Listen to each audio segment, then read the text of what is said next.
Hello friends, myself Nilesh Kodekar and my channel name is Make Difference with Nilesh.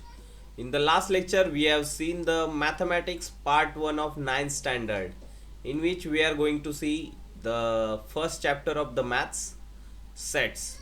And in that chapter we have seen the what is sets.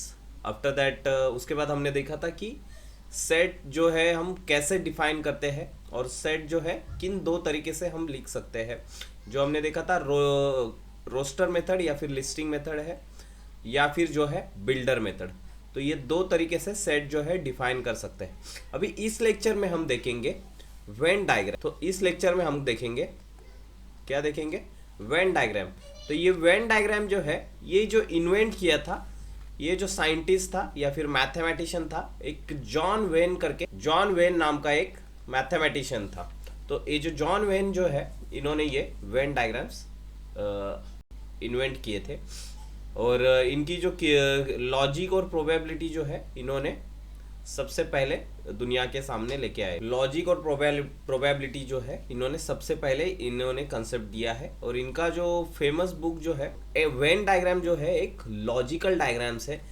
इसको जो हम पिछले lecture में जो हमने देखा था कि सेट जो होते हैं ना, बहुत सारी चीज़ों का अगर एक संग्रह हम करेंगे तो उसको हम सेट कहते हैं।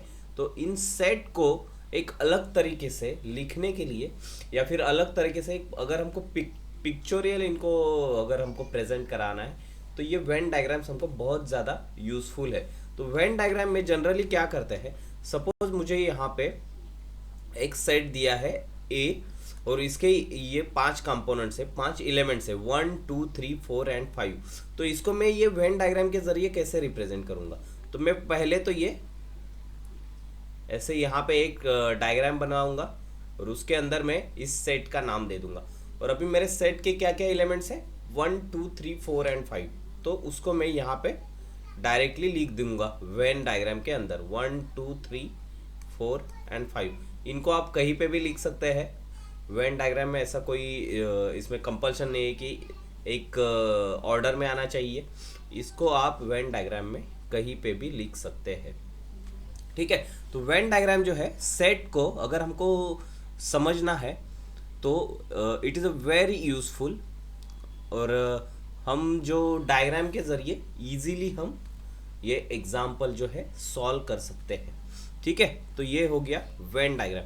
अभी यहाँ पे देखिए इन्होंने एक दूसरा एग्जाम्पल दिया है बी जो है, यहाँ पे हमने ये रूल मेथड में लिया था, अभी ये लिस्टिंग मेथड में इन्होंने दूसरा एग्जाम्पल दिया है। बी जो है सेट है, बी जो है सेट है और वो ऐसे एक्स का सेट है कि एक्स की जो वैल्यू है वो -10 से ग्रेटर देन और इक्वल टू है और 0 से ग्रेटर देन और इक्वल टू है। तो इसका मतलब क्या है, और एक्स जो है इंटीजर है।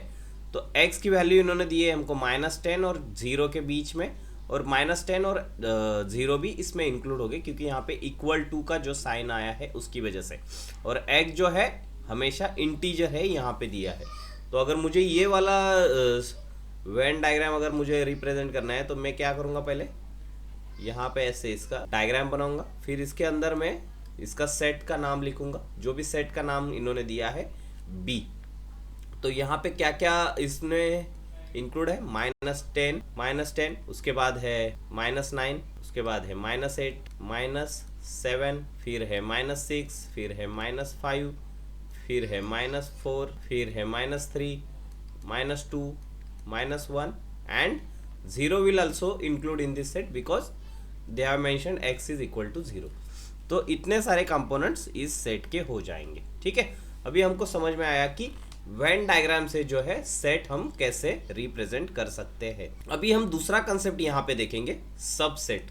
तो सबसेट में जो है अगर हमको वेन डायग्राम रिप्रेजेंट करना है तो हम वेन डायग्राम के जरिए है सबसेट वाला जो कंसेप्ट है वो हम समझते हैं। तो ठीक है दोस्तों, यहाँ पे इन्होंने 2 सेट दिए हैं, a is equal to 1 2 3 4 5 6 7 8, okay. और b जो सेट दिया है उसमें है 2 4 6 8।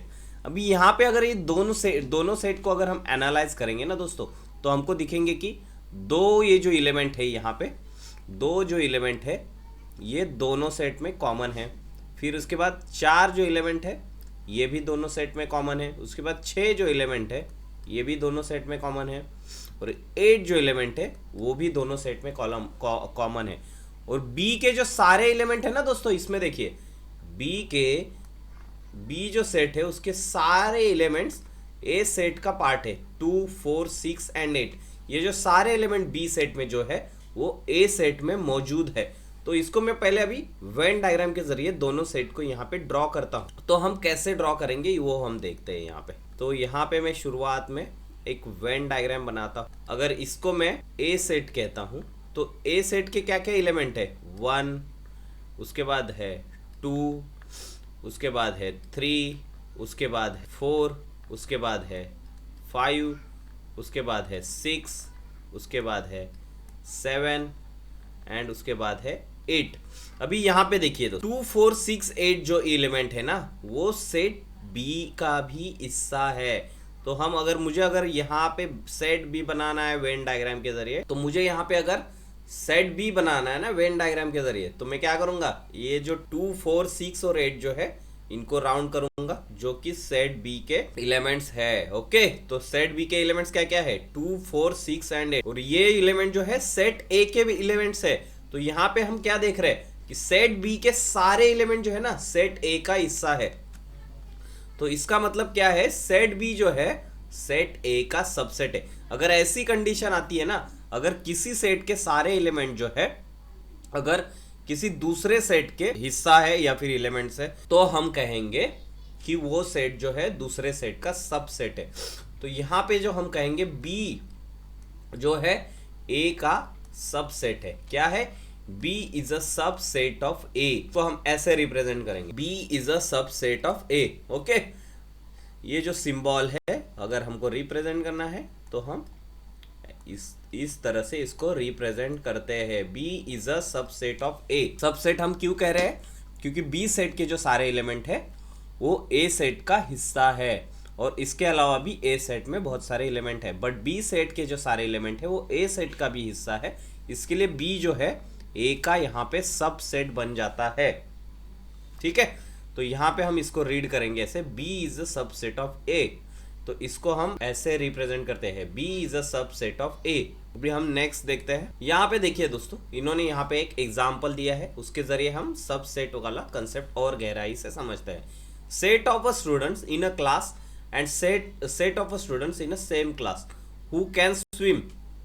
अभी इन्होंने हमको दो सेट दिए हैं, तो set of students in a class हम कैसे रिप्रेजेंट कर सकते हैं। आप जो है वेन डायग्राम के लिए कोई भी ड्राइंग बना सकते हैं। अगर मैं कहूँ set of students in a class जो है ए है, और उसके अंदर जो है उसके अंदर मैं दूसरा सेट बनाऊंगा जो कि इसका सबसेट है। अभी इसमें जो है स्टूडेंट्स इन द क्लास, ये वाला एक सेट बन गया, और दूसरा सेट जो है उसको मैं नाम दे रहा हूँ बी। वो जो सेट में क्या आएगा, स्टूडेंट्स हु कैन स्विम, है ना। तो यहाँ पे दूसरा सेट क्या बन गया, ए वाला जो सेट है उसमें एक क्लास के सारे बच्चे आ गए, और उसी क्लास में जो बच्चे स्विम कर सकते हैं वो जो है वो सेट बनेगा बी। तो यहाँ पे क्या हो गया, बी जो है ए का सबसेट बन गया। ठीक है, अभी दूसरा एग्जांपल भी इन्होंने दिया है, set of students in a class and set of students who can ride bicycle in the same class. अभी इन्होंने बोला है कि ऐसे स्टूडेंट का सेट, यहाँ पे अगर मैं इसको ए मान दूं, ये जो है स्टूडेंट्स इन द क्लास, और यहाँ पे मैं दूसरा सेट बनाऊं students who can ride bicycle. Okay, तो यहाँ पे ये जो दूसरा सेट बनेगा ना, ये अंदर वाला जो सेट है इसमें जो स्टूडेंट्स है वो बाइसिकल राइड करने वाले स्टूडेंट्स है, और बाहर वाला जो सेट है उसमें जो स्टूडेंट्स है वो पूरे क्लास के स्टूडेंट है। तो उसी क्लास के स्टूडेंट है जो बाइसिकल राइड कर सकते हैं, वो जो होंगे उसका सबसेट होगा। यहाँ पे देखिए दोस्तों, एक फ्रूट का एग्जांपल दिया है, तो इसको भी हम रिप्रेजेंट कर सकते हैं, fruit with one seed and fruit with more than one seed. तो मैं इसको इरेज कर देता हूँ, और अभी हम ये दूसरा एग्जांपल देखेंगे। Set of fruits is given as a follow. यहाँ पे सेट दिया है guava, orange, mango, jackfruit, chikoo, jamun, custard apple, papaya and plum, और उसके बाद उन्होंने बोला है फ्रूट विद वन सीड और fruit with more than one seed. तो यहाँ पे क्या है दोस्तों, एक फ्रूट का सेट दिया है इन्होंने। तो हमको यहाँ पे इन्होंने दिया है एक, क्या दिया है इन्होंने, एक बड़ा सा फ्रूट का सेट दिया है, ठीक है। और उसके अंदर इन्होंने क्या बोला है हमको, एक जो सेट है वो है फ्रूट विद 1 सीड का होगा, और दूसरा जो सेट है उसमें होंगे fruit with more then 1 seed. तो 1 सीड वाले को मैं नाम देता हूँ O, और मोर देन 1 सीड वाले को नाम देता हूँ M। M मतलब मोर, ठीक है। तो यहाँ पे मैं दूसरे वाले सेट को M नाम देता हूँ और O को, और ये जो बिगर सेट जो है इसको मैं नाम देता हूँ F। तो अभी यहाँ पे देखिए गवा, गवा में क्या रहते हैं, मल्टीपल सीड्स आते हैं। तो गवा में M वाले सेट में रखूंगा। फिर आएगा ऑरेंज, ऑरेंज को मैं, उसको भी मैं मल्टीपल वाले सेट में लिखूंगा। उसके बाद आएगा मैंगो, मैंगो में कितना सीड रहता है, एक ही सीड रहता है, तो मैंगो जो है O वाले सेट में जाएगा। फिर जैक फ्रूट, जैक फ्रूट में भी मल्टीपल सीड्स रहते हैं, ओके। उसके बाद जो है हमारा है यहाँ पे चीकू, चीकू में भी मल्टीपल सीड्स रहते हैं। उसके बाद है जामुन, जामुन उसमें एक ही सीड रहता है। फिर है कस्टर्ड एप्पल, कस्टर्ड, उसको मैं शॉर्ट फॉर्म में लिखूंगा, अभी यहाँ पे जगह नहीं है। कस्टर्ड एप्पल जो है उसमें मल्टीपल सीड्स रहते हैं। फिर है पपाया, पपाया में भी, पपाया के लिए मैं बस P लिखता हूँ, वो भी आएगा मल्टीपल सीड में। और फिर है हमारे पास प्लम, प्लम जो है सिंगल सीड वाला फ्रूट है। तो यहाँ पे आएंगे 1 सीड जो है उसमें मैंगो, जामुन और प्लम, और मल्टीपल सीड में पपाया, फिर है गवा, फिर है ऑरेंज, फिर है जैक फ्रूट, उसके बाद है चीकू एंड कस्टर्ड एप्पल। तो ये ऐसे हमारे वेन डायग्राम के जरिए हम इसको रिप्रेजेंट कर सकते हैं। अभी यहाँ पे इन्होंने बहुत सारे और भी एग्जाम्पल दिए हैं, उसको भी हम अभी यहाँ पे देखिए एक सेकंड एग्जाम्पल दिया है, n is equal to set of natural number और I जो है सेट ऑफ इंटीजर है। तो हमको पता है दोस्तों, जो n जो सेट रहता है ना उसमें क्या आता है, n जो सेट है अगर मैं इसको लिखूंगा, n इज इक्वल टू आता है, n जो सेट है नेचुरल नंबर का जो सेट है वो स्टार्ट होता है 1, 2, 3, है ना, और ऐसे वो इनफाइनाइट तक रहता है, ठीक, ऐसे ही वो रहता है इनफाइनाइट तक। और अगर I का अगर मैं सेट लिखूंगा तो I जो है इंटीजर का सेट रहता है, उसमें क्या रहता है, उसमें निगेटिव टर्म्स भी रहते हैं, -3, -2, -1, 0, और उसमें पॉजिटिव टर्म्स भी दोनों साइड में रहते हैं, ठीक है, 3। और यहाँ पे देखिए नेचुरल नंबर का जो सेट है उसमें क्या क्या एलिमेंट आ रहे हैं, 1, 2, 3 एंड 4। और इंटीजर वाला जो एलिमेंट है उसमें देखिए -3, -2, -1, 0, 1, 2, 3। इसमें जो पॉजिटिव वाले जो एलिमेंट है ना, उसके अलावा इसमें निगेटिव वाले भी एलिमेंट है। तो n जो है ना, यहाँ पे n जो है I का सबसेट बन जाता है, n जो है यहाँ पे I का सबसेट बन जाता है, ठीक है। Natural number is a subset of integer, we can say that, because 1, 2, 3, 4 से लेके इन्फिनिटी तक ये जो सारे नंबर है वो इंटीजर्स में भी आएंगे। इसके लिए नेचुरल नंबर जो है इंटीजर का सबसेट बन जाता है, ठीक है। दोस्तों हमने देखा कि सबसेट जो है कैसे रिप्रेजेंट करते हैं। अगर B जो है किसी A सेट का सबसेट है तो उसको मैं लिखूंगा B is a subset of A, ठीक है। तो उसको ही हम कुछ और एग्जाम्पल से समझते हैं। अभी यहाँ पे सेट n जो है, यहाँ पे n is a set of a natural number दिया है, और I जो है सेट ऑफ अ इंटीजर है। तो नेचुरल नंबर जो है इंटीजर का सबसेट रहता है, तो वो कैसे आता है हम देखते हैं। n मतलब क्या, नेचुरल नंबर का सेट दिया है। नेचुरल नंबर कहाँ से स्टार्ट होते हैं, 1 से स्टार्ट होते हैं, 1, 2, 3, 4, और ऐसे वो इन्फिनिटी तक रहते हैं। और इंटीजर जो है, इंटीजर का सेट कैसे रहता है दोस्तों, इंटीजर जो है निगेटिव साइड में भी इन्फिनिटी तक रहते हैं और पॉजिटिव साइड में भी इन्फिनिटी रहते हैं। तो मैं इसको लिखूंगा -4, फिर आएगा -3, -2, -1, फिर 0, फिर 1, 2, 3, 4, और ये ऐसे इन्फिनिटी तक रहेगा। तो यहाँ पे देखिए अभी I में देखिए तो -1 से लेके इन्फिनिटी तक है, फिर 0 है, फिर 1 से लेके इन्फिनिटी तक, 1, 2, 3, 4, ये पॉजिटिव नंबर भी है। तो n जो है ना, ये नेचुरल नंबर का सेट, ये इसका सबसेट बन जाता है। यहाँ पे पॉजिटिव नंबर इसमें इंक्लूड है इंटीजर में, तो हम इसके लिए क्या लिखेंगे, n is a subset of integer, ठीक है। n is a subset of i, natural number is a subset of integer. तो ऐसा हम इसके लिए लिख सकते हैं, ठीक है। तो अभी नेक्स्ट जो है, नेक्स्ट एग्जांपल देखते हैं हम उसको। यहाँ पे देखिए इन्होंने क्या बताया, p जो है, p is a set of x such that x is a square root of 25। ऐसे से x का सेट है p कि x जो है square root of 25। Square root of 25 सिर्फ दो ही चीज़ों का होता है, दो ही नंबर्स का होता है। एक तो होता है -5 और एक होता है +5। तो p जो सेट बनेगा -5 एंड +5 इन दो नंबर का। और अभी यहाँ पे इन्होंने दूसरा सेट दिया है, s जो है s y का सेट है कि जिसमें y जो है वो इंटीजर है। और इंटीजर कहाँ से कहाँ तक है ये इन्होंने लिमिट यहाँ पे बताई है। कहाँ से कहाँ तक है, y जो है -5 से बड़ा है और इक्वल है -5 के भी, और 5 से छोटा है और 5 के इक्वल है। तो y का सेट क्या आएगा दोस्तों, -5 से स्टार्ट होगा, -5, -4, -3, -2, -1 और 0 आएगा इसमें। और 1, 2, 3, 4 एंड 5, -5 और 5 इसमें इंक्लूड हो जाएगा क्योंकि यहाँ पे इन्होंने इक्वल टू साइन दिया है, ठीक है। तो यहाँ पे देखिए अभी p के सेट में क्या क्या है, -5 और 5 है, और s में -5 से लेके 5 तक है। तो -5 और 5 इसमें इंक्लूड हो जाता है। तो यहाँ पे p जो है ना, p सेट वो क्या बनता है, s का सबसेट बनता है, ओके। तो यहाँ पे इन्होंने दिया है कि p के जो सभी एलिमेंट जो है s में मौजूद है। p के every element in p is exist in sets s। इसके लिए p जो है s का सबसेट बनता है। तो ये हमको पता चला इन दो एग्जाम्पल से। अभी कुछ चीज़ें हैं इस सबसेट के लिए आपको ये ध्यान में रखनी है, वो मैं आपको समझाता हूँ कि वो कैसे आती है। अभी एवरेज सेट जो रहता है ना, हर एक सेट वो खुद का सबसेट रहता है। सपोज मैं यहाँ पे एक सेट बनाता हूँ a, क्या बनाता हूँ, a 1 2 3।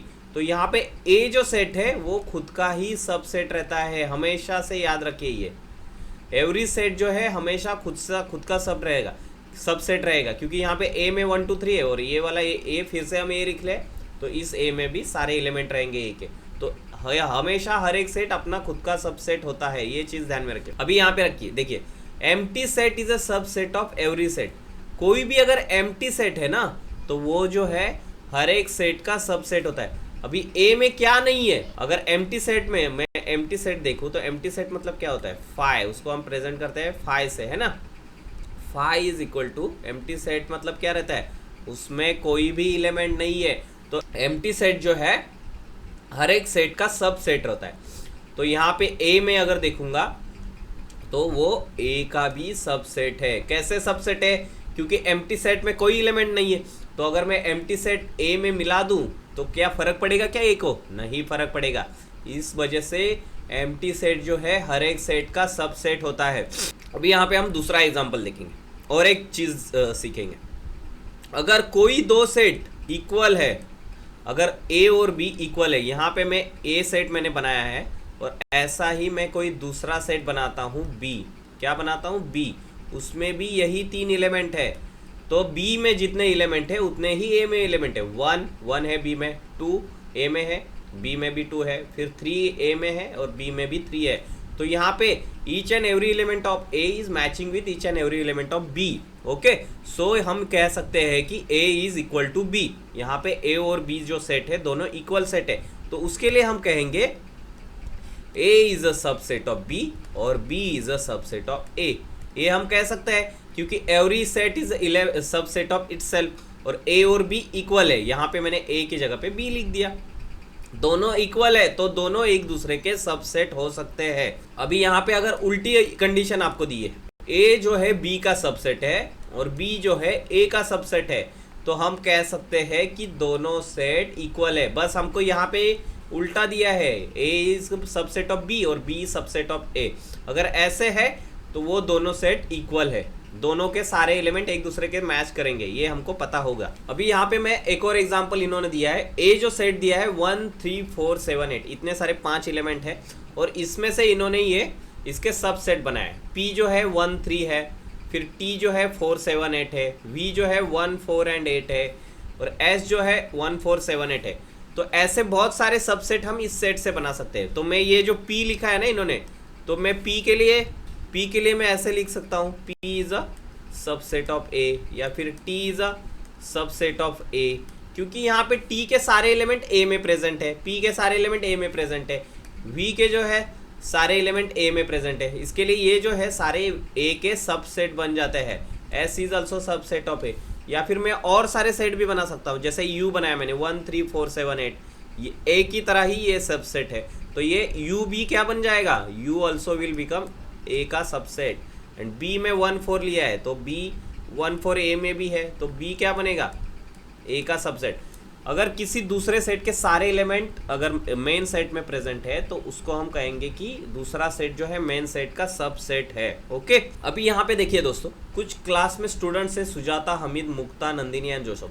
तो हर एक स्टूडेंट को क्या बोला कि आपको एक ट्रायंगल दिया जाएगा, उसमें आप नंबर लिखिए, 1 to 9 के बीच के नंबर लिखने चाहिए।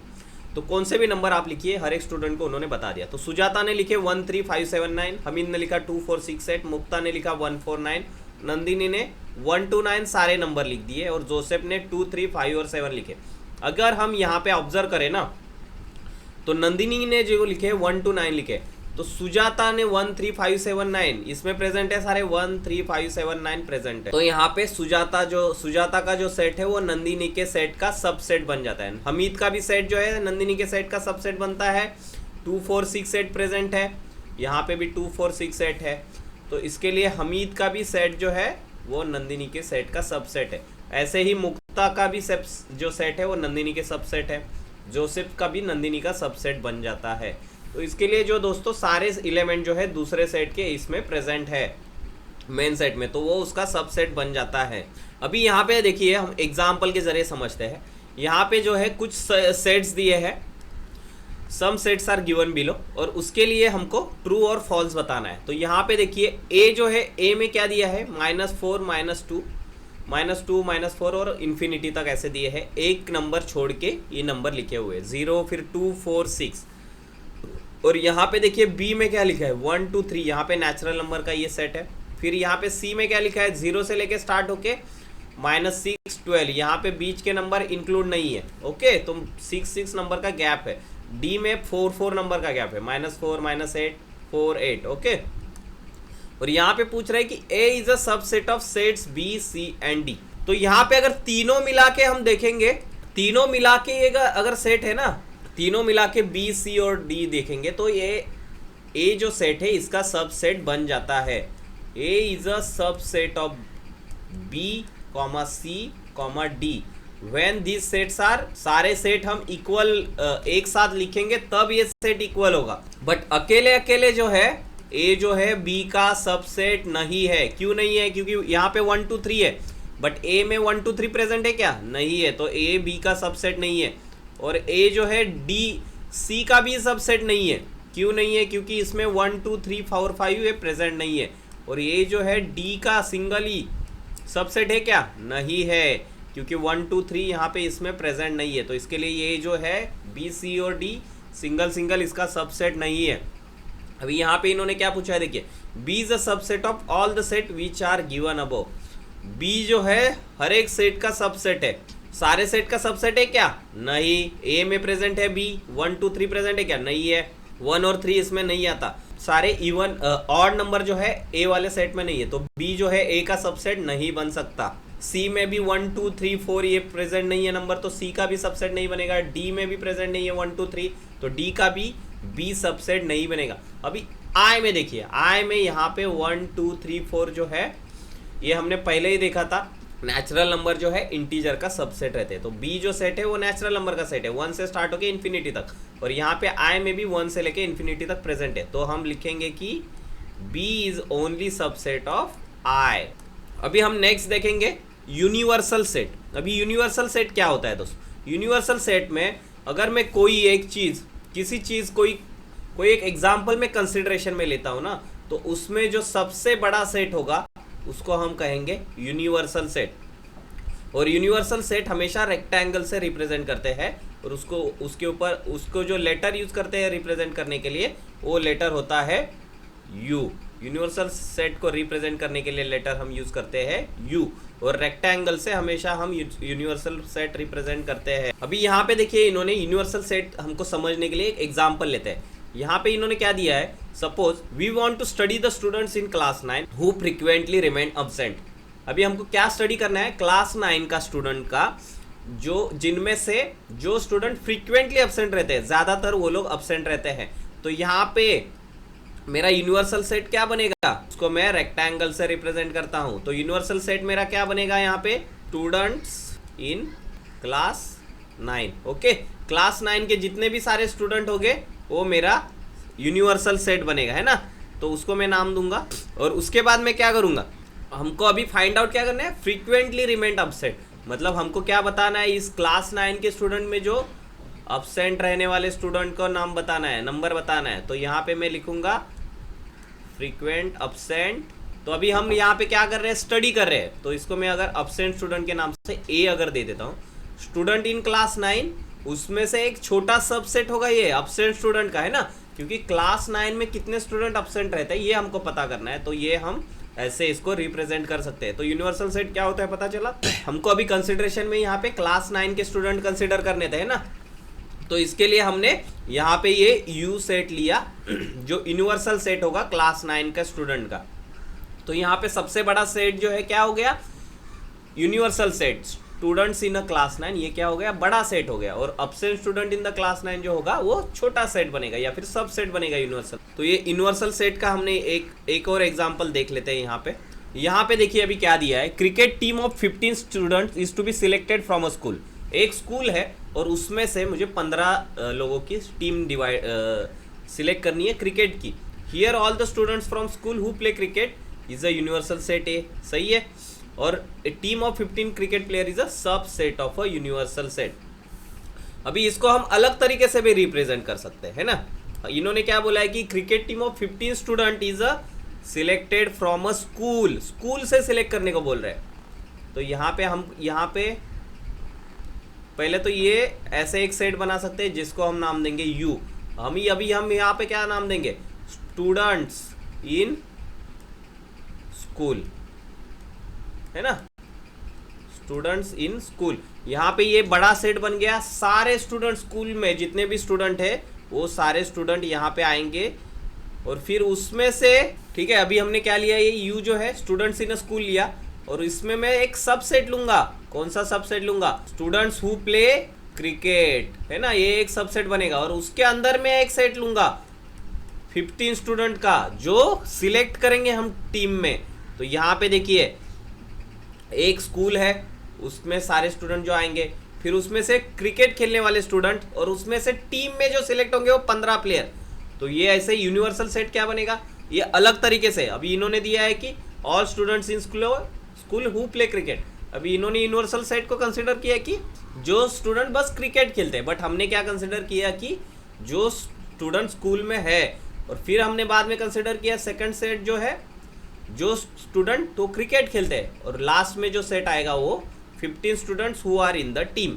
ओके, तो ये अभी आपको समझ में आया कि यूनिवर्सल सेट जो है कैसे सिलेक्ट कर सकते हैं। हर एक का यूनिवर्सल सेट डिफर कर सकता है, वो अपने अंडरस्टैंडिंग के ऊपर है, आप लोग कैसे यूनिवर्सल सेट डिसाइड कर रहे हो। अभी नेक्स्ट जो है complement of a set. Complement of a set मतलब क्या होता है, अभी मैंने देखिए यहाँ पे एक सेट बना के रखा है यू, यूनिवर्सल सेट यू बना के रखा है यहाँ पे। और उसमें मैंने लिखा है 1 3 5 7 एंड 9, और उसमें एक सब सेट बनाया मैंने 2 4 6 8 एंड 10। अभी मुझे अगर इस सब सेट का अगर कॉम्प्लीमेंट सेट बताना है ना, तो मैं कैसे बताऊंगा। कॉम्प्लीमेंट सेट मतलब क्या है, कैसे लिखते हैं, ए इज अ कॉम्प्लीमेंट ऑफ, या फिर उसके ऊपर सी लिख के उसको बताते हैं। ए इज अ कॉम्प्लीमेंट ऑफ, ए में ए सेट में जो प्रेजेंट नहीं है ना एलिमेंट, उसको हम कहेंगे कॉम्प्लीमेंट, ए का कॉम्प्लीमेंट। अभी ए सेट में कौन से एलिमेंट प्रेजेंट है, 2 4 6 8 10, उसको छोड़ के ए में जो प्रेजेंट नहीं है, अभी कौन से एलिमेंट ए में प्रेजेंट नहीं है, 1 3 5 7 एंड 9, वो आएंगे ए कॉम्प्लीमेंट में। तो जो सब सेट रहेगा या फिर जो सेट रहेगा उसमें जो एलिमेंट प्रेजेंट है, उसके अलावा जो एलिमेंट्स है उसको हम कहेंगे ए कॉम्प्लीमेंट। ठीक है, अभी यहाँ पे दिया है 2 4 6 8 10, ये ए के एलिमेंट है, तो ए कॉम्प्लीमेंट बनता है जो ए में प्रेजेंट नहीं है, 1 3 5 7 एंड 9। वैसे ही बी का एग्जांपल इन्होंने दिया है, अभी यूनिवर्सल सेट दिया है इन्होंने, ये जो पूरा यूनिवर्सल सेट है, और बी सेट में जो है 3 9 11 एंड 13 प्रेजेंट है। तो बी कॉम्प्लीमेंट क्या बनेगा यहाँ पे, बी कॉम्प्लीमेंट या फिर बी सी हम लिखते हैं इसको, बी कॉम्प्लीमेंट बोलते हैं। वो क्या बनेगा, बी में क्या क्या प्रेजेंट है, यहाँ पे है 3 है, 9 है, 11 और 13 प्रेजेंट है। और बी कॉम्प्लीमेंट में क्या बचा हूँ, जो बी में प्रेजेंट नहीं है। बी में प्रेजेंट क्या क्या नहीं है, 1 है यहाँ पे, फिर 18 है और 19 है।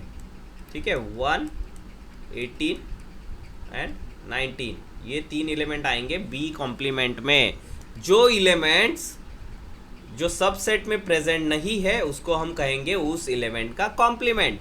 ठीक है, अगर मैं अभी कॉम्प्लीमेंट का कॉम्प्लीमेंट लेता हूँ, यहाँ पे मैं कॉम्प्लीमेंट का अगर कॉम्प्लीमेंट लेता हूँ, क्या लेता हूँ, कॉम्प्लीमेंट का, फिर बी का कॉम्प्लीमेंट, उसका मैं कॉम्प्लीमेंट लेता हूँ, तो क्या आएगा उसका आंसर। बी का कॉम्प्लीमेंट क्या है, ये बाहर वाला, ये बी कॉम्प्लीमेंट बन गया 1, 18 और 19। अभी मुझे इसका कॉम्प्लीमेंट लेना है। इसका कॉम्प्लीमेंट मतलब क्या, बी कॉम्प्लीमेंट का कॉम्प्लीमेंट मतलब क्या होगा, जो बी कॉम्प्लीमेंट में प्रेजेंट नहीं है। बी कॉम्प्लीमेंट में क्या प्रेजेंट नहीं है, 3, 9, 11 एंड 13। तो बी कॉम्प्लीमेंट का कॉम्प्लीमेंट बनेगा जो सेट जो है खुद इटसेल्फ बनेगा, उसी सेट का कॉम्प्लीमेंट हम लेते हैं, तो वो सेट खुद आता है।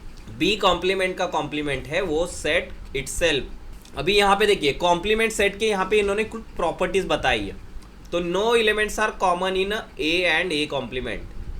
कोई भी अगर सेट, हम 2 सेट ले रहे हैं ना, और उसका कॉम्प्लीमेंट, अगर कोई एक सेट ले रहे हैं और उसका हम कॉम्प्लीमेंट कंसिडर कर रहे हैं, तो कॉम्प्लीमेंट और वो जो सेट रहेगा उसमें कोई भी एलिमेंट कॉमन नहीं रहेगा। जैसे हमने यहाँ पे देख लिया था, देखिए हमने यहाँ पे देखा था ऊपर। अभी यहाँ पे देखिए ए सेट में क्या क्या प्रेजेंट है, 2, 4, 6, 8 और 10, और ए कॉम्प्लीमेंट में है 1, 3, 5, 7 और 9। तो दोनों सेट में कोई कॉमन है क्या चीज, नहीं है। तो कॉम्प्लीमेंट सेट में कोई भी चीज यहाँ पे कॉमन है नहीं। वैसे ही बी के लिए, बी में प्रेजेंट है 3, 9, 11 एंड 13 एंड बी कॉम्प्लीमेंट में है 1, 18 एंड 19। तो बी और बी कॉम्प्लीमेंट में कोई कॉमन चीज है, नहीं है। तो दोनों में कोई भी एलिमेंट यहाँ पे कॉमन नहीं है। अभी नेक्स्ट देखिए, A is a subset of a U and, अभी ये भी चीज हमको पता है, अगर A U का सबसेट है और A कॉम्प्लीमेंट भी U का ही सबसेट है ना। हमने यहाँ पे इस एग्जांपल से देखा था, अगर यूनिवर्सल सेट हमको दिया है कोई और उसमें A अगर सबसेट रहता है ना U का, तो ये A कॉम्प्लीमेंट भी U का सबसेट रहेगा। यहाँ पे देखिए A जो है हम इसके लिए लिख सकते हैं क्या, यहाँ पे हम इस A के लिए ऐसा लिख सकते हैं, A is a subset of E. Yes, because सारे ए के एलिमेंट यू में प्रेजेंट है, तो इसके लिए हम A is a subset of U लिख सकते हैं। और अभी ए कॉम्प्लीमेंट के लिए हम ऐसा लिख सकते हैं क्या, यस बिल्कुल लिख सकते हैं, क्योंकि ए कॉम्प्लीमेंट में भी सारे एलिमेंट जो है यू का पार्ट ही है, 1, 3, 5, 7, 9 यहाँ पे। तो A complement is also subset of U. Similarly we also can write for B, B is a subset of U, B is a subset of U, क्योंकि B के सारे 3, 9, 11, 13 एलिमेंट U में present है, और B कॉम्प्लीमेंट जो है वो subset है U का। B कॉम्प्लीमेंट के भी सारे एलिमेंट 1, 18, 19 U में प्रेजेंट है। ठीक है, तो ये हमको पता चल गया इससे।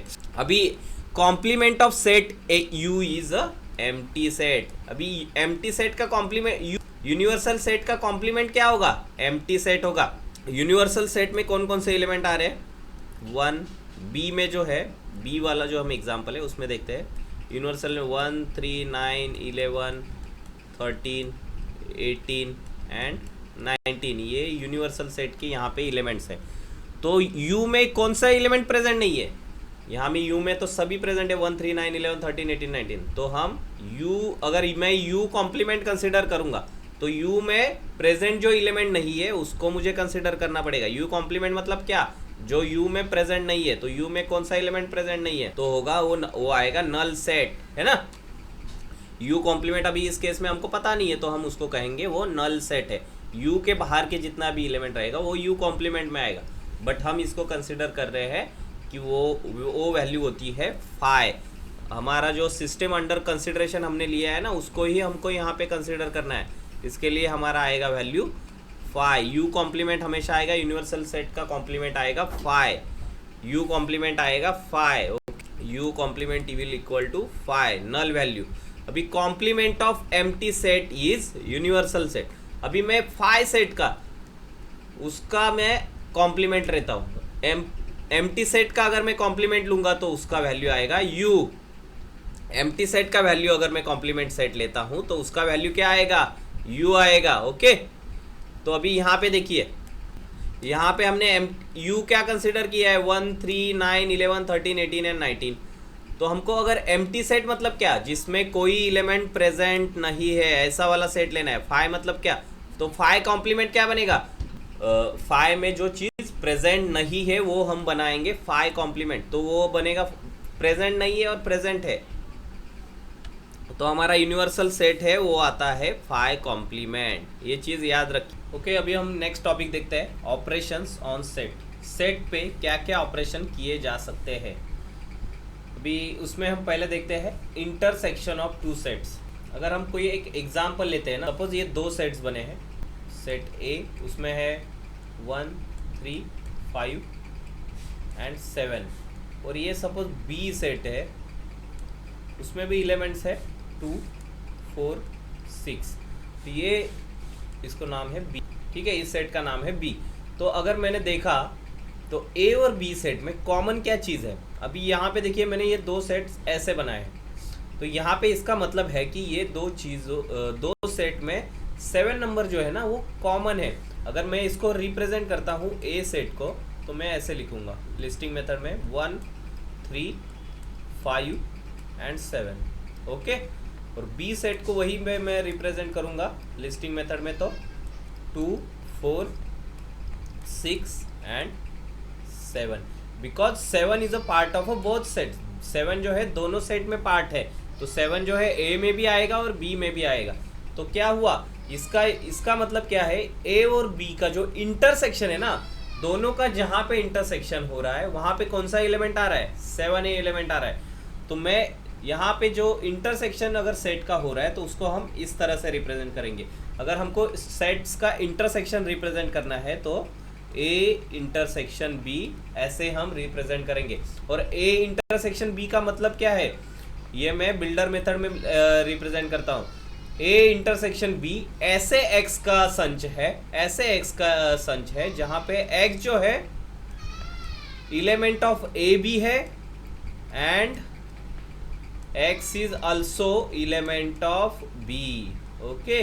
तो बिल्डर मेथड में मैंने क्या लिखा, ए इंटरसेक्शन बी का मतलब क्या है, यहाँ पे x जो है ऐसे x का संच है जहां पे x जो है a का भी एलिमेंट है एंड b का भी एलिमेंट है। दोनों चीजें एक साथ वैलिड होनी चाहिए, a का भी एलिमेंट होना चाहिए और b का भी एलिमेंट होना चाहिए, तभी हम उसको कहेंगे कि a intersection b। a intersection b, यहाँ पे जो ये वाला एरिया है ना, ये वाला एरिया है ए इंटरसेक्शन बी, ओके। यहाँ पे जो ये बीच वाला जो एरिया है जहाँ पे ए और बी मिल रहे हैं, मेट हो रहे हैं, वहां पे वो जो एरिया है उसको हम कहते हैं ए इंटरसेक्शन बी, और उसको इस तरह से यहाँ पे हम रिप्रेजेंट करते हैं। यहाँ पे देखिए मैंने जैसे एग्जांपल में बताया था, ए सेट जो है 1 3 5 एंड 7 है, 1 3 5 और 7 ए वाले सर्कल में मैंने लिख दिया। और फिर बी जो है, बी में क्या क्या एलिमेंट है, 2 3 6 एंड 8, 2 3 6 एंड 8। तो दोनों में जो है यहाँ पे अगर हम देखेंगे ना, तो दोनों सेट में तीन जो एलिमेंट है वो दोनों सेट में कॉमन है। तो ये जो तीन एलिमेंट जब हम वेन डायग्राम बनाएंगे तो वो दोनों सेट में आना चाहिए। तो दोनों के इंटरसेक्शन पॉइंट पे हमने ये तीन एलिमेंट यहाँ पे दिखाया है, और ये वाला एरिया जो है इसका इंटरसेक्शन एरिया है ए और बी सेट का, ठीक है। तो इस एरिया में जितने भी पॉइंट्स आएंगे उसको हम कहेंगे ए इंटरसेक्शन बी। तो मैं ए इंटरसेक्शन बी को कैसे रिप्रेजेंट करूंगा, अभी ए वाला भी एक सेट ही हो गया, तो ए इंटरसेक्शन बी को मैं ये करली ब्रैकेट में, और ए इंटरसेक्शन बी हमारा इस एग्जांपल में हमारा ए इंटरसेक्शन बी क्या है 3, ओके। तो हम लिखेंगे 3 एलिमेंट जो है ए इंटरसेक्शन बी है।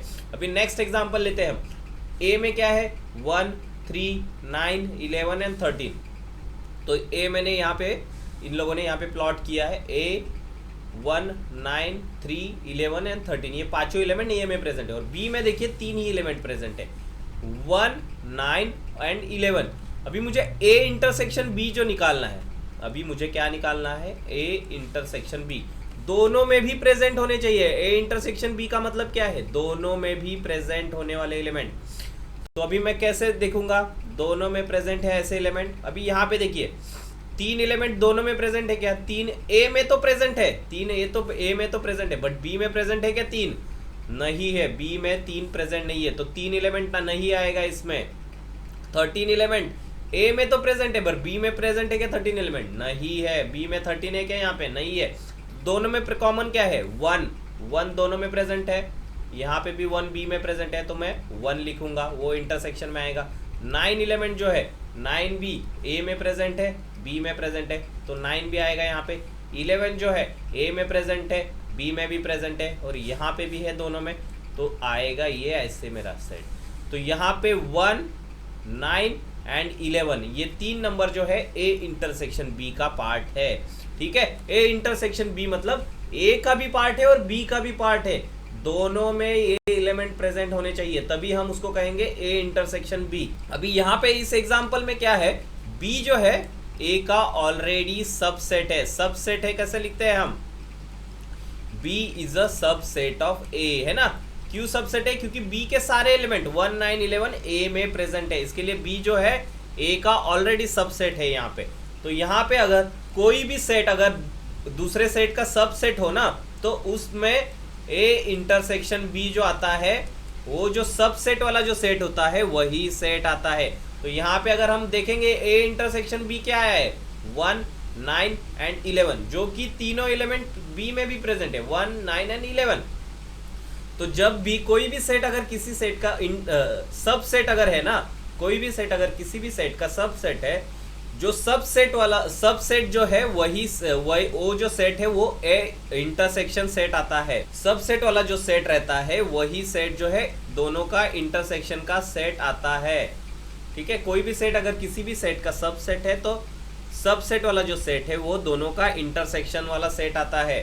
ठीक है, अभी यहाँ पे हमने दिखा है ए इंटरसेक्शन बी क्या होगा, फिर इस केस में बी होगा। ओके, और सिमिलरली अगर और उल्टा भी अगर हम कंसीडर करें ना, कोई भी बी इंटरसेक्शन ए, और अगर मैं उल्टा कंसीडर करूं, अगर मुझे दिया है कि बी इंटरसेक्शन ए जो है वो है equals to B, B intersection किसी भी दो इंटरसेक्शन का सेट जो है सबसेट दिया है बी, बी जो है वो पूरा सेट है इंटरसेक्शन का, तब मैं ये कह सकता हूं कि बी जो है ए का सबसेट है। उल्टा भी मैं इससे इन्फरेंस निकाल सकता हूं, अगर किसी सेट का मुझे इंटरसेक्शन वो सेट दिया है तो उससे मैं अंदाजा लगा सकता हूं कि ये जो दूसरा वाला सेट है वो किसी बड़े वाले सेट का सबसेट है। ठीक है, अभी इंटरसेक्शन की कुछ प्रॉपर्टीज यहाँ पे दी है, वो हम स्टडी करते हैं। जैसे हम 1 + 2 = 3 आता है और वैसे 2 + 1 = 3 करते हैं ना, ये दोनों भी अगर हम कोई भी अगर इसमें क्रम अगर चेंज कर दे तो जो समेशन है वो सेम आता है। उसी तरह से इसमें अगर मैं ए इंटरसेक्शन बी लिखूँ वो इक्वल टू रहता है बी इंटरसेक्शन है। उल्टा फुल्टा लिखो तो कोई फर्क नहीं पड़ता इंटरसेक्शन में, A intersection B is equal to B intersection A होता है।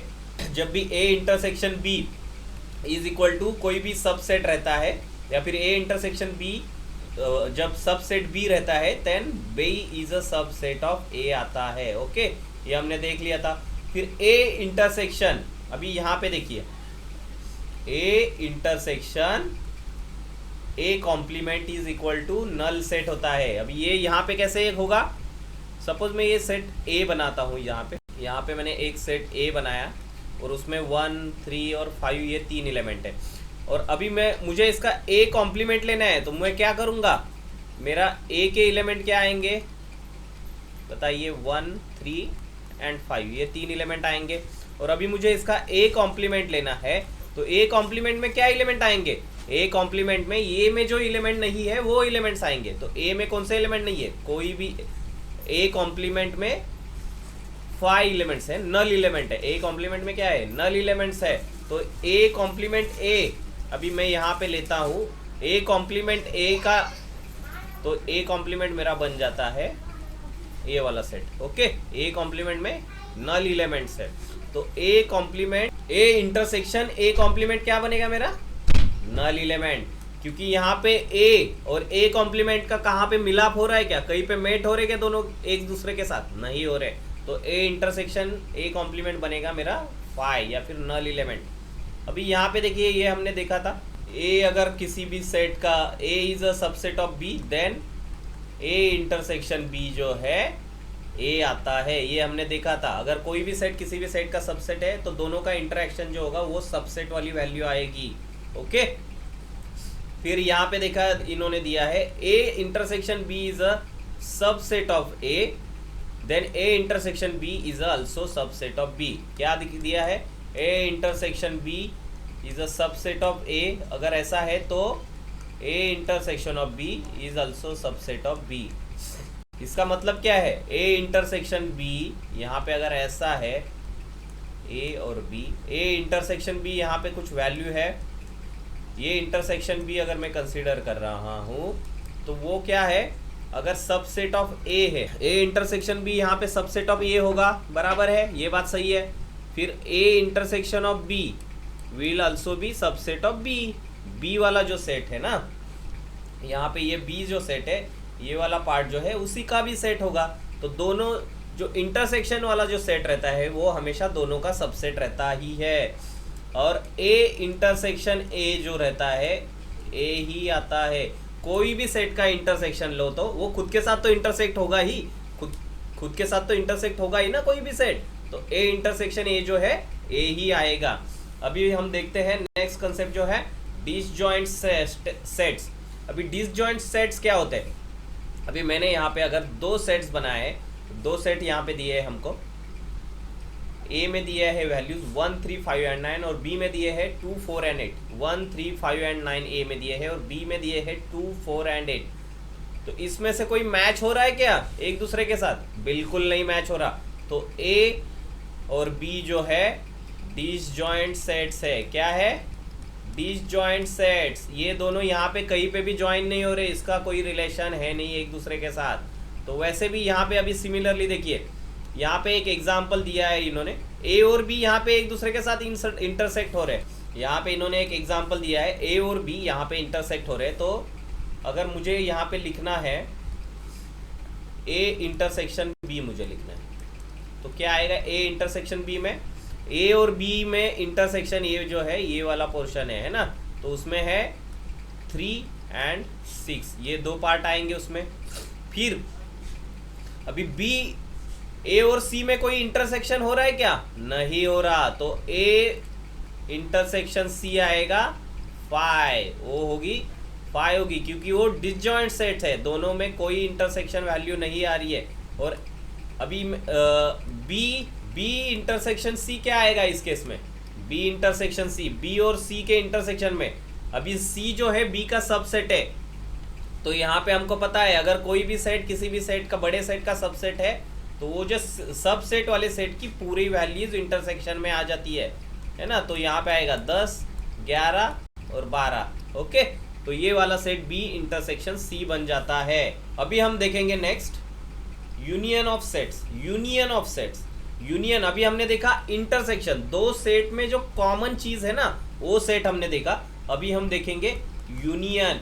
यूनियन मतलब कोई भी दो सेट के अगर मिला के मैं सारी वैल्यूज लिख रहा हूं तो उसको बोलेंगे हम यूनियन ऑफ सेट्स।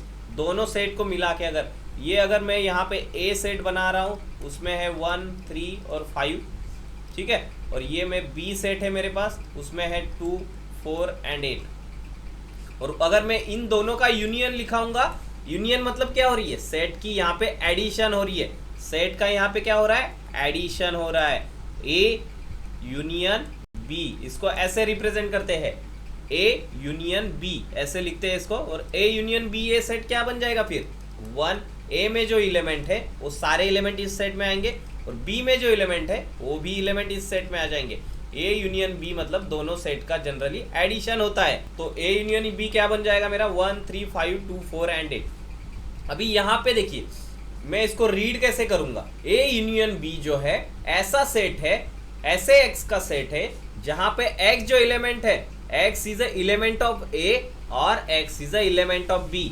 मतलब और क्यों आया यहाँ पे? क्योंकि दोनों में से किसी का भी एलिमेंट हो सकता है, एक्स ए का भी एलिमेंट हो सकता है और बी का भी एलिमेंट। तो यहाँ पे क्या है? एडिशन हो रही है दोनों की, दोनों सेट्स की जो भी एलिमेंट्स है वो सारे एलिमेंट में ये ए यूनियन बी में लिख रहा हूँ।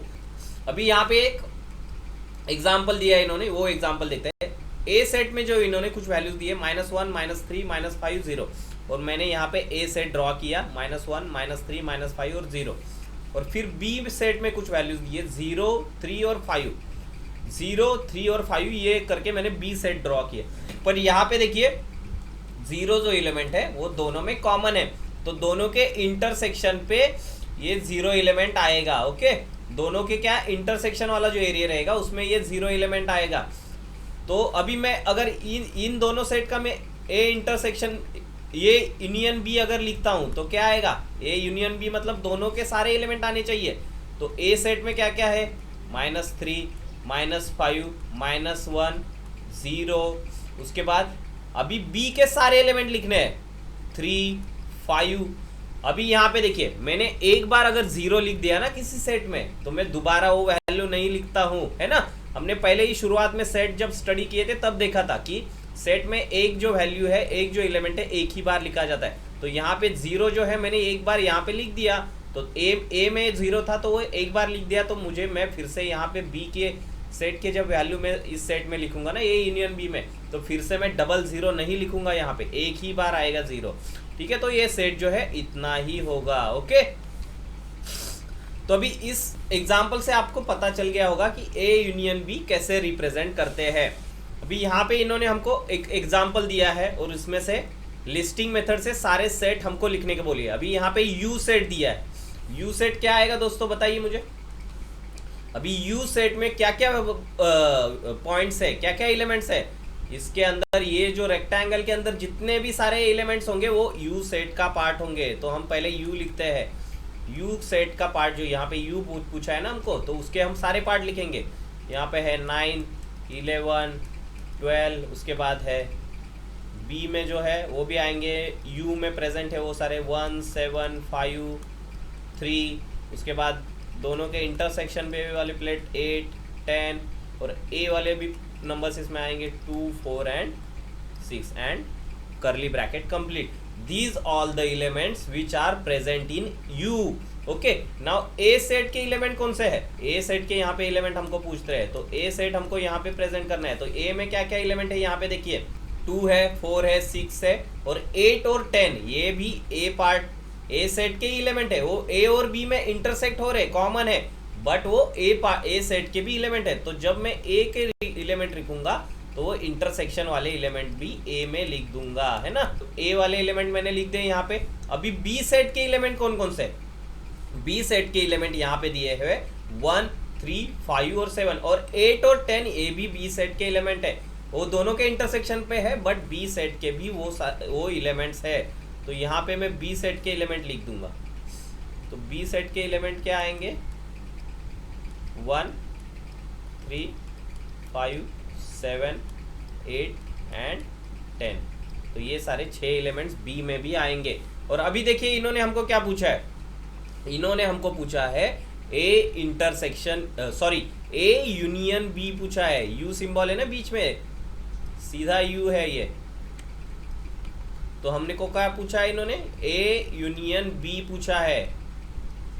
तो ए यूनियन बी हम कैसे आएगा, क्या सेट आएगा, ए और बी में प्रेजेंट होने वाले सारे एलिमेंट इसमें आएंगे। अभी ए के एलिमेंट हम एक बार लिख देते हैं, 2 4 6 8 10, है ना, 8 10। पहले ए के एलिमेंट में लिख देता हूं 2 4 6 8 10। उसके बाद है अभी यहाँ पे मैंने 8 और 3 ए के लिए अगर लिख दे तो बी में भी वो 8 और 10 प्रेजेंट है, बट हम जब सेट लिखते हैं तो हम एक एलिमेंट एक ही बार लिखते हैं। इसके लिए 8 और 10 में डबल बार नहीं लिखूंगा। तो बी के अभी एलिमेंट बचे हुए एलिमेंट में लिखूंगा यहाँ पे सिर्फ 1 3 5 एंड 7। ठीक है, तो ये बन गया ए यूनियन बी। अभी हमको बोला है इन्होंने ए इंटरसेक्शन बी। अभी हमको लिखना है A intersection B. A intersection B क्या आएगा, ए इंटरसेक्शन में उल्टा यू होता है ना, ए इंटरसेक्शन। अभी ए और बी के इंटरसेक्शन में दो कौन से एलिमेंट है यहाँ पे, ए वाला इंटरसेक्शन वाला एरिया यहाँ पे मार्क किया हमने, तो पता चल गया कि 8 और 10 ये जो दो है, दोनों को ए और बी के इंटरसेक्शन पे ये दो एलिमेंट आ रहे हैं 8 और 10। ठीक है, ये हमको पता चल गया। अभी ए कॉम्प्लीमेंट लिखना है हमको, ए कॉम्प्लीमेंट लिखने को बोल रहे हैं ये लोग। ए कॉम्प्लीमेंट में क्या आएगा, ए कॉम्प्लीमेंट का मतलब होता है कि ए के अलावा जितने भी सारे एलिमेंट है ए में प्रेजेंट नहीं जो है, ए में जो प्रेजेंट नहीं है वो एलिमेंट होंगे ए कॉम्प्लीमेंट में। तो ए में यहाँ पे 2 4 6 8 और 10 इनको छोड़ के जितने भी सारे एलिमेंट होंगे वो आएंगे ए कॉम्प्लीमेंट में। 1 3 5 7 9 11 एंड 12 ये सारे आएंगे ए कॉम्प्लीमेंट में। ठीक है, जो भी ए में प्रेजेंट नहीं होगा वो एलिमेंट आएगा ए कॉम्प्लीमेंट में। ओके, ये हो गया ए कॉम्प्लीमेंट। फिर हम लिखेंगे अभी बी कॉम्प्लीमेंट, इन्होंने हमको लिखने को बोला है। अभी बी कॉम्प्लीमेंट यहाँ पे क्या आएगा, बी कॉम्प्लीमेंट देखिए दोस्तों, यहाँ पे बी में जितने प्रेजेंट है ना इनको छोड़ के जितने भी सारे एलिमेंट होंगे वो बी कॉम्प्लीमेंट में आएंगे। बी में जितने प्रेजेंट है इनको छोड़ के जो भी सारे एलिमेंट है वो बी में आएंगे, बी कॉम्प्लीमेंट में आएंगे। 2 4 6 9 11 और 12 ये 6 एलिमेंट इसमें आएंगे। 2 4 6 9 11 एंड 12 इतने सारे एलिमेंट बी कॉम्प्लीमेंट में आएंगे। अभी इन्होंने देखिए क्या पूछा है, ए यूनियन बी कॉम्प्लीमेंट क्या पूछा है। अभी ये ट्रिकी क्वेश्चन हो गया, ये यूनियन और बी उसका कॉम्प्लीमेंट बोला है उन्होंने। क्या बोला है, A union B. A union B मतलब क्या बनता है, ए के एलिमेंट और बी के एलिमेंट इन दोनों को मिला के जितने भी एलिमेंट होंगे वो बनेगा ये यूनियन। बट उसका कॉम्प्लीमेंट बोला है, उसका कॉम्प्लीमेंट मतलब ए यूनियन बी के अलावा जो एलिमेंट है ना इसके अलावा ए यूनियन बी ये बनेगा। 2 4 6 8 10 1 3 5 7 यहाँ पे हमने लिख दिया ए यूनियन बी। तो इसके अलावा जो एलिमेंट रहेंगे वो ये यूनियन बी कॉम्प्लीमेंट में आएंगे। कॉम्प्लीमेंट मतलब उसमें प्रेजेंट नहीं है। तो ए यूनियन बी कॉम्प्लीमेंट में कौन से एलिमेंट प्रेजेंट नहीं है, 9 11 एंड 12। ओके, 9 11 एंड 12 ये element A union B complement में आएंगे। अभी यहाँ पे देखिए क्या पूछा है आखिर में, A intersection B complement. A intersection B और उसका कॉम्प्लीमेंट बोला है इन लोगों ने। अभी ये ट्रिकी है। अभी ए इंटरसेक्शन बी क्या है पहले तो हमको वो पता होना चाहिए, तभी हम कॉम्प्लीमेंट निकाल पाएंगे। तो ए इंटरसेक्शन बी है 8 और 10। 8 और 10 जो है ए इंटरसेक्शन बी है ना। तो उसके अलावा जो भी एलिमेंट होंगे वो ए इंटरसेक्शन बी कॉम्प्लीमेंट में आएंगे। उसको छोड़ दो अभी, तो 8 और 10 को छोड़ के जो भी सारे एलिमेंट रहेंगे वो आएंगे ए इंटरसेक्शन बी कॉम्प्लीमेंट में। 1 3 5 7 2 4 6 9 11 एंड 12 ये सारे एलिमेंट आएंगे ए इंटरसेक्शन बी कॉम्प्लीमेंट। यहाँ पे देखिए इन्होंने एग्जाम दिया भी है आंसर। ठीक है, तो अभी हमको समझ में आ गया ये एग्जाम्पल कैसे सॉल्व करने हैं वेन डायग्राम से। ये यूनियन क्या होता है, इंटरसेक्शन क्या होता है। अभी इन्होंने यहाँ पे हमको बोला है 1 2 3 4 5 का वेन डायग्राम बनाओ। तो ए हमने बनाया 1 2 3 4 5 और 2 और 3 जो बी और ए में दोनों में कॉमन है, इसके लिए हम बी जो होगा ए का सबसेट होगा, एक साथ बनेगा वो, है ना, क्योंकि दोनों सारे बी के एलिमेंट ए में प्रेजेंट है। तो उसके लिए बी को हम ए के अंदर बनाएंगे। अभी यहाँ पे देखिए दोस्तों कुछ प्रॉपर्टीज है यूनियन ऑफ सेट्स। यहाँ पे जब ए यूनियन बी रहता है ना, जब हम लिखते हैं ये यूनियन बी तो वो बी यूनियन ए भी होता है। ये इंटरसेक्शन के लिए भी वैलिड था और इसके यूनियन के लिए भी ये चीज़ वैलिड है। जब हम लिखेंगे ए यूनियन बी तो हम लिखेंगे बी यूनियन ए। दोनों भी हम किसी भी तरह से किसी भी क्रम में लिखेंगे तो चल जाएगा, दोनों का मतलब एक ही है। अभी यहाँ पे सेकंड प्रॉपर्टी क्या दी है, if A is a subset of B. A अगर किसी सबसेट होता है ना बी का, देन ए यूनियन बी क्या बनता है, बी बनता है। ओके, अगर ए जो है बी का सबसेट है इसका मतलब क्या है, ए जो है बी का सबसेट है मतलब बी बड़ा है इसमें, है ना।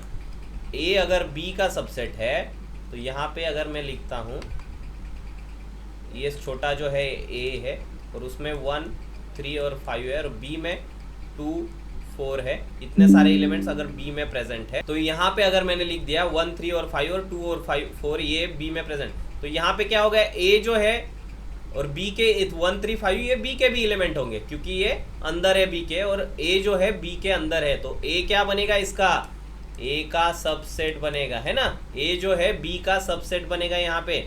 तो यहाँ पे जब कोई भी चीज अगर किसी का सबसेट होता है ना तो उसका ए यूनियन बी जो होता है वो उसका सबसेट, उसका जो बड़ा सेट आता है, बड़ा सेट जो रहता है ना उसका वो सेट आता है। ए यूनियन बी यहाँ पे क्या आएगा, बी आएगा। क्या आएगा, अभी मैं अगर ए यूनियन बी यहाँ पे इस सेट के लिए लिखूंगा तो क्या आएगा बताइए मुझे।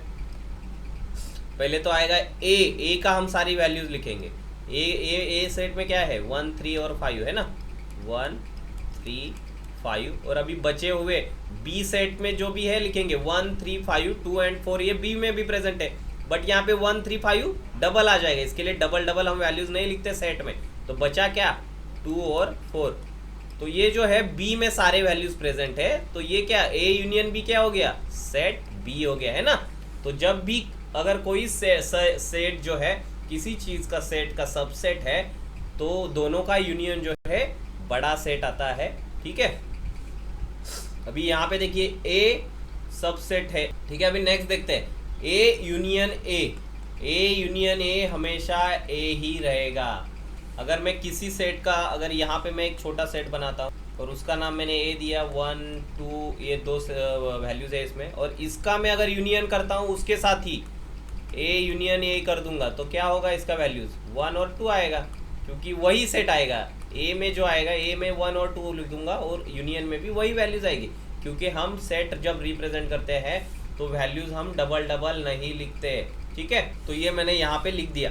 तो ए यूनियन जो ए अगर करता हूँ मैं तो वो उसका खुद का ही सेट आता है। और ए यूनियन जब फाई करता हूँ, ए यूनियन और फाई जब करूँगा मैं तो आएगा वो सेट खुद ही आएगी उसकी वैल्यूज। देखिए अभी ए सेट में हमने देखा कि 1 एंड 2 है, और जो फाई सेट रहता है, फाई सेट में क्या रहता है, कोई भी वैल्यू प्रेजेंट नहीं रहती, वो नल सेट होता है। तो जब मैं ए यूनियन फाई करूंगा ना तो क्या होगा, ए की वैल्यूज आएगी 1 और 2, और फाई की वैल्यूज क्या है, नल है, कुछ नहीं है फाई में, तो फाई का वैल्यूज कुछ नहीं आएगा उसमें। तो ए यूनियन फाई हमेशा इज इक्वल टू क्या आएगा, ये ए ही आएगा, ए में जो वैल्यूज है वही आएगा, ठीक है। अभी ये चीज हमने देख ली यहाँ पे।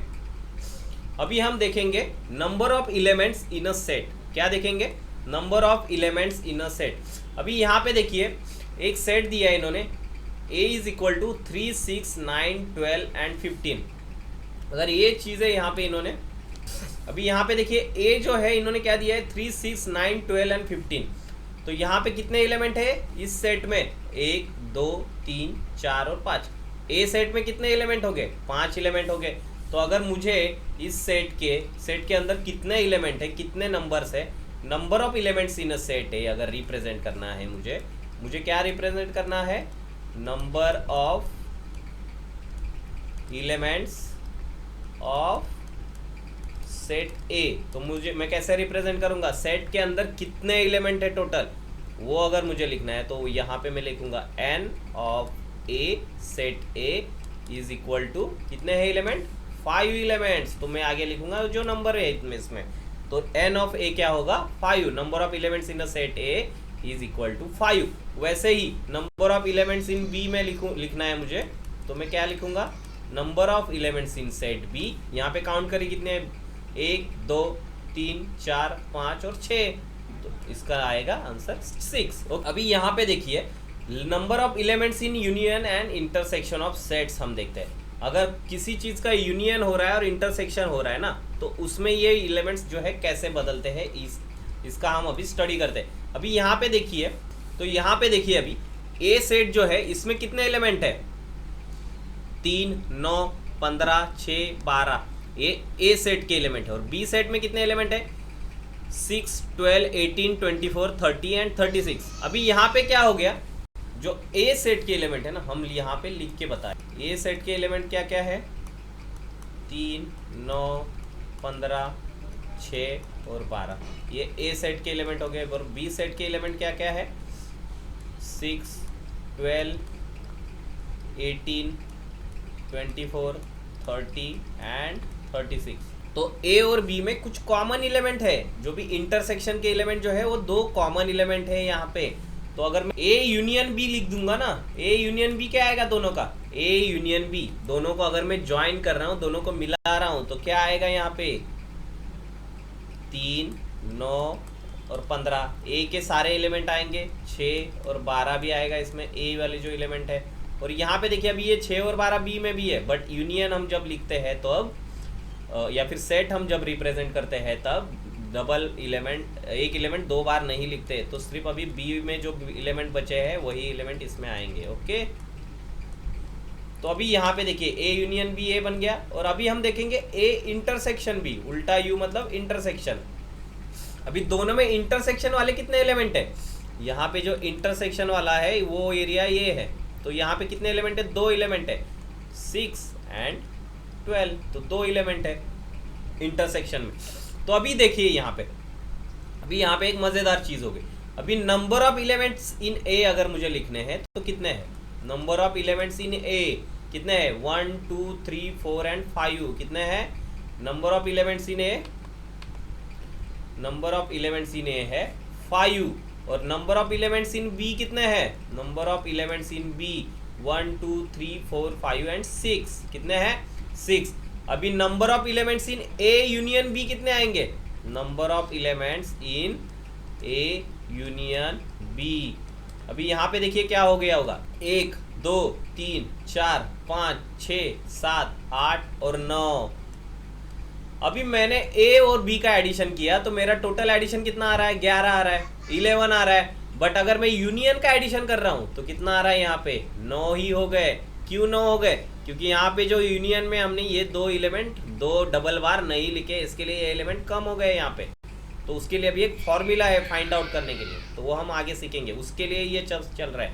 अभी number of elements in A intersection B कितने आ गए, number of elements in A intersection B कितने आ गए, 2, कितने हैं 6 एंड 12, दो एलिमेंट्स ही है number of elements in A intersection B. तो इससे हमको अभी क्या पता चल रहा है, देखिए, तो इसके हमको एक फॉर्मूला मिलता है यहाँ पे, number of elements in A plus number of elements in B minus number of elements in A intersection B is equal to number of elements in A union B. ठीक है, ये फॉर्मूला भी हमको याद रखना है। Number of elements in A, अगर इस फॉर्मूला में हमने जो ये एग्जांपल सॉल्व किया ये वैल्यूज डालेंगे तो हमको पता चलेगा number of elements in A कितने हैं 5, फिर number of elements in B कितने हैं 6, minus number of elements A intersection B में कितने एलिमेंट्स है 2, और number of elements in A union B कितना है, यहाँ पे ए यूनियन बी इन्होंने दिया है, कितना आया था हमारा 9।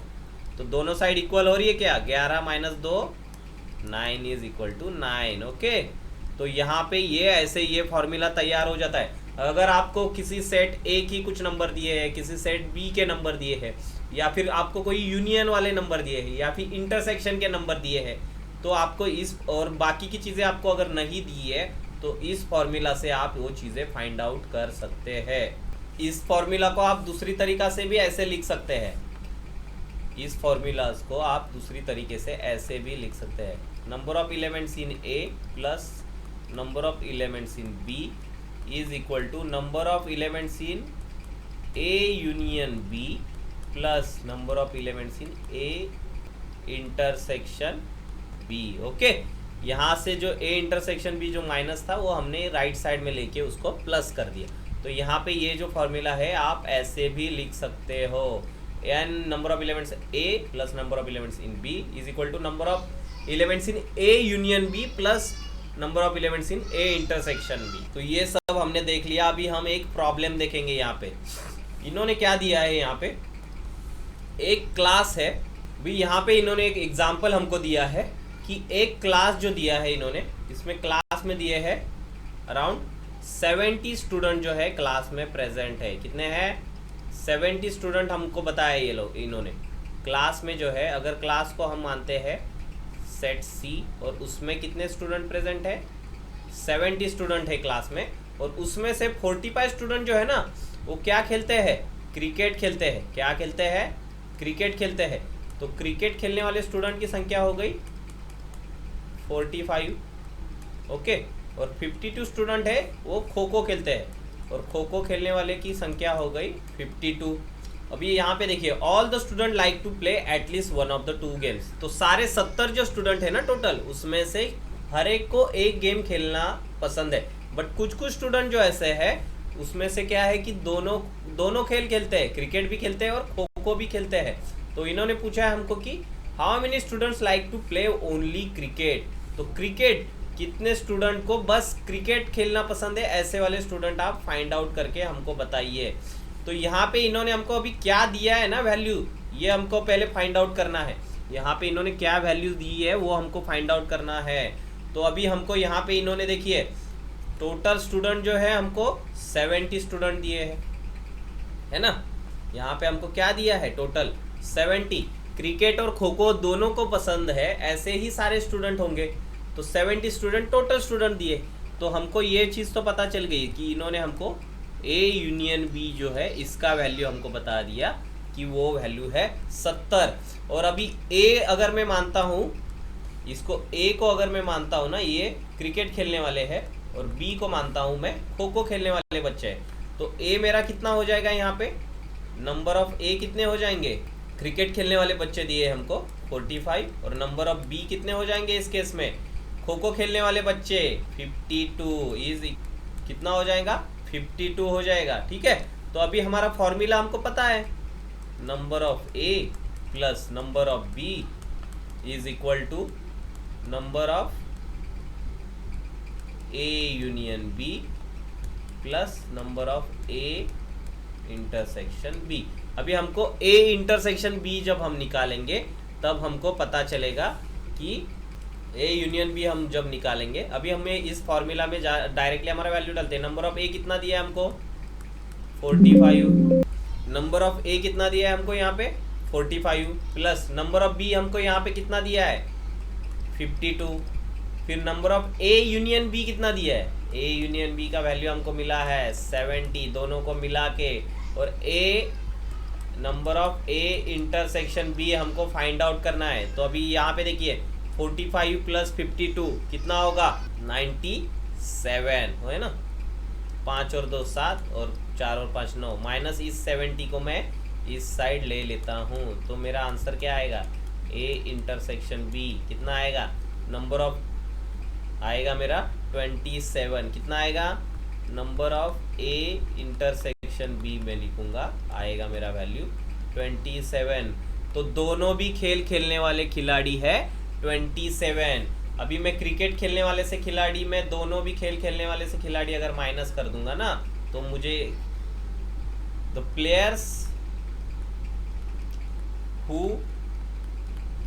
ओनली प्ले क्रिकेट कैसे निकालूंगा मैं, सारे क्रिकेट खेलने वाले बच्चों में से मैं ये जो दोनों भी खेल खेलने वाले बच्चे माइनस कर दूंगा, है ना, 45 माइनस 27, उसका आंसर आएगा 18। और ऐसे ही मैं खो खो खेलने वाले बच्चे भी फाइंड आउट कर सकता हूँ, 52 से minus players who play only kho kho, kho kho सिर्फ खो खो एक ही खेल खेलने वाले बच्चे अगर मुझे फाइंड करने हैं, तो 52 माइनस 27, वो आंसर आता है